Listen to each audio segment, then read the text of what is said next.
What's up guys? Today we're gonna go over 5 filmmaking tips / tricks to help you shoot your next big action sequence. Some we picked up along the way, we've done our own. Some of them are some classic tricks that action directors have used for a long time, so you'll probably recognize them in some of your favorite action scenes. Let's go.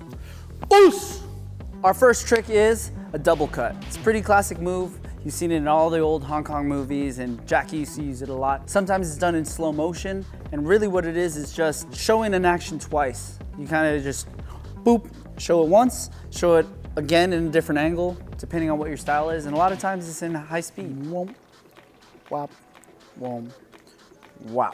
Okay, so where the double cut will help us here is, technically I'd take my camera, which is you guys, come with me. If Kyla is gonna be the person taking the hit, I might choose an angle that's gonna be different from the last one that I'm gonna shoot. And then I can choose my speed. So right now we'll set it up, we just have a couple beats. I'm setting this up so that when we do our second cut in the double cut, I'll be landing on our hero, which in this case will be Sean. Sean, smile for the camera. 3, 2, 1, action! Boom. Nice. So at this point, usually, sometimes our camera will isolate the reaction on its own, and then we'll, oh, I forgot my camera. Come here. All right, so we'll go over here, different angle, and let's make sure we don't break the 180 rule. We're a little more neutral here, and then go ahead and go down for me. We'll shoot the last section here, sometimes just a reaction, like this. Boom. So that's tip number 1. A lot of times you'll see that in a lot of classic Hong Kong action scenes, like a lot of Jackie Chan. They really use it in slow-mo just to add a little bit of dramatics to how hard the impact is. Impact. That actually brings me to tip number 2. If you saw in the double cut, we're in an impact shot. So come with me and I'll explain what I'm talking about. So the impact shot, or at least what we call an impact shot, is where we receive the impact, usually really low on the floor, to really get into the impact. And that does a couple things for us. A lot of times if the impact happens right in front of the camera and we have our hero on the other side, I can either punch straight into the hero, or we can give the hero kind of that it's done moment, depending on what part of the fight it's in. So in our last piece of choreo, it was a sweep on the last beat. So as you can see, if I go really wide in profile, kind of flat. Sometimes it doesn't really show how granular the move is. So we'll come over here and we'll get behind and we'll get really low. And that's our impact shot. Basically, we want to make our performers look as big as possible, so it's very dynamic when you see a flying body come right into camera. Tip number 3, let's talk about sacking a hit, or sacking a punch, or sacking a kick. Could be a baseball bat, could be whatever you want.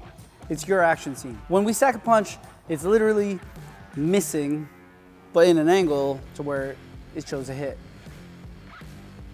Oh, Kyla and Sean are doing it right now, come with me. From this angle over the shoulder, every shot looks like a hit. But if I move over here, profile, you can see that it's a wide, wide miss. Sometimes a foot or 2 feet away. This keeps our actors safe. If you come over here, we can do it on both sides.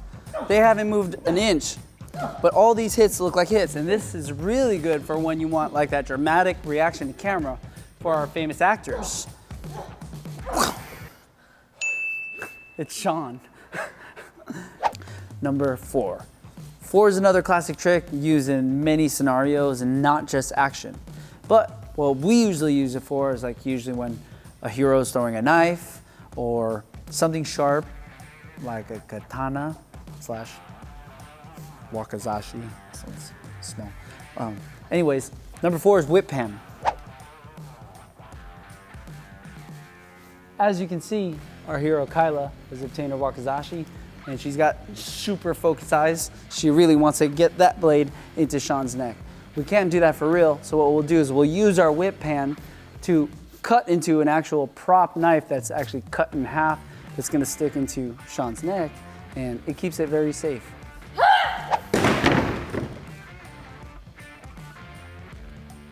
And that concludes the whip pan effect or shot, or technically 2 shots, because see, when the camera is moving from our Kyla shot to Sean, we hide a cut in the whip. That way we can go from a real flying katana to a half. Do you mind moving your hand real quick? That's a half blade that's rigged up by our props or special effects team that could be magnetically placed or just taped on to his chest. You can have that back. And you can die now. Tip number 5, our last tip, the hinging shot. Another classically used camera movement that storytellers use to either introduce us to another piece of the set, another world, another character, or just another situation. A lot of times in action, we just use it to break the 180 line in one shot. So we just build a break in the action. As you can see, Sean and Kyla are at it again. And if you notice, I've actually started the hinging shot. Right now they're starting to profile, but we'll go down and we'll push into our hero.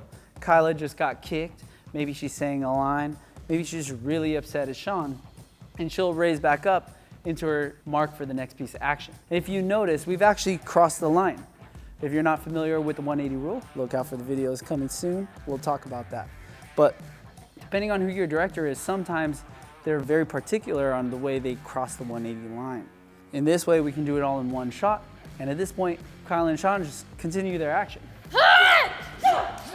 As you can see, sometimes that helps us show another part of the set, just like we saw another part of the gym, and we reintroduce Sean. Sometimes we'll do that to do a Texas switch if we start with an actor and then we need to switch to a double, or vice versa. And there you have it, tip number 5, the camera hinge. How we use it in action. Let us know if you have any other tips and tricks in filmmaking that we haven't covered yet. More videos will be out soon, but let us know in the comment section below what you'll want to hear us break down. If you like what you see, hit that like and subscribe button and show us some love. Oos!